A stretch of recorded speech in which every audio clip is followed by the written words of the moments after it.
Assalamualaikum warahmatullahi wabarakatuh. Perkenalkan, nama saya Nabela Ajania Sulaiman. Saya di sini akan mempresentasikan sejarah lahir dan berkembangnya filsafat untuk memenuhi nilai UTS saya di Universitas Pancasakti dalam mata kuliah filsafat ilmu. Baik, yang pertama adalah lahirnya pengetahuan.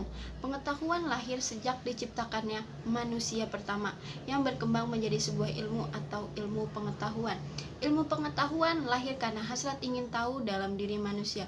Hasrat ingin tahu timbul oleh banyaknya aspek kehidupan yang masih samar atau bahkan gelap. Kemudian dilakukan usaha untuk mengadakan penelitian secara ilmiah. Baik, perbedaan ilmu dan pengetahuan. Apa sih perbedaan ilmu dan pengetahuan? Ilmu adalah bagian dari pengetahuan yang terklasifikasi, tersistem, dan terukur serta dapat dibuktikan kebenarannya secara empiris. Sedangkan pengetahuan adalah keseluruhan pengetahuan yang belum tersusun baik mengenai metafisik maupun fisik. Atau pengetahuan bisa juga disebut sebagai informasi yang berupa pikiran sehat atau common sense. Lalu ada sejarah perkembangan filsafat. Sejarah perkembangan filsafat berkembang atas dasar pemikiran kefilsafatan yang telah dibangun sejak abad ke-6 sebelum Masehi. Ada dua orang filsuf yang corak pemikirannya boleh dikatakan mewarnai diskusi-diskusi filsafat sepanjang sejarah perkembangannya, yaitu Herakleitus dan Parmenides. Lalu ada pembagian secara periodisasi filsafat barat. Pembagian ini dibagi menjadi 4, yaitu zaman kuno, zaman abad pengetahuan, zaman modern, dan masa kini. Baik, kita akan menjelaskan satu persatu apa itu zaman kuno, apa itu zaman abad pertengahan, apa itu zaman modern, dan apa zaman masa kini. Zaman kuno adalah suatu zaman di mana terdapat kerajaan-kerajaan tua atau klasik, merupakan awal sejarah kerajaan, adat raja-raja, dan yang mempengaruhi perkembangan sejarah.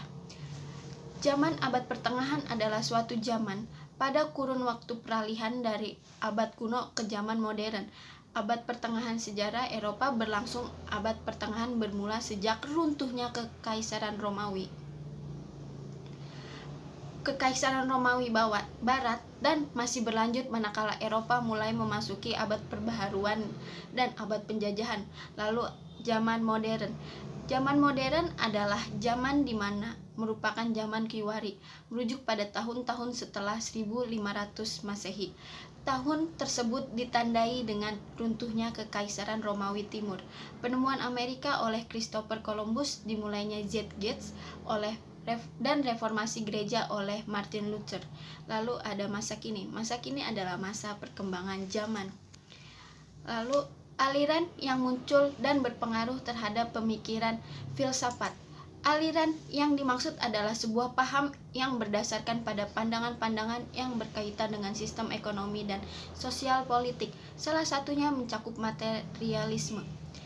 Aliran ini terdapat 7, yaitu positivisme, marxisme, eksistensialisme, fenomenolog, pragmatis, neokantianisme, neotomisme.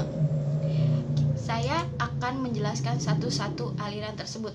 Positivisme adalah aliran filsafat yang menyatakan ilmu alam sebagai satu-satunya induk pengetahuan yang didasarkan pada empiris atau pengalaman manusia. Sedangkan Marxisme adalah sebuah paham yang mencakup materialisme dialektis atau disebut juga sebagai metode dari konsep filsafat, dan materialisme historis atau penerapan dari konsep filsafat serta penerapannya pada kehidupan sosial. Lalu ada eksistensialisme, yaitu pemikiran filsafat dalam menciptakan nilai-nilai sendiri, menentukan arti bagi kehidupan sendiri. Lalu ada fenomenolog. Fenomenolog yaitu pendidikan mengenai pengalaman atau bagaimana pengalaman itu terbentuk. Lalu ada pragmatisme, yaitu aliran filsafat yang mengajarkan bahwa yang benar adalah suatu yang membuktikan dirinya sebagai yang benar dengan melihat dan melakukannya. Contohnya, anak SMK mengadakan praktek lapangan kerja di sebuah perusahaan. Lalu ada neokantianisme, yaitu aliran filsafat idealisme atau sejarah dan dalam pengertian umum, kultur yang diadakan sendiri dan selalu berubah-ubah. Lalu ada neotomisme. Neotomisme yaitu aliran filsafat yang berkembang sebagai warisan karya, seperti dokumen-dokumen penting dalam teologi abad pertengahan. Demikian presentasi yang saya lakukan, kurang lebihnya mohon maaf. Wassalamualaikum warahmatullahi wabarakatuh.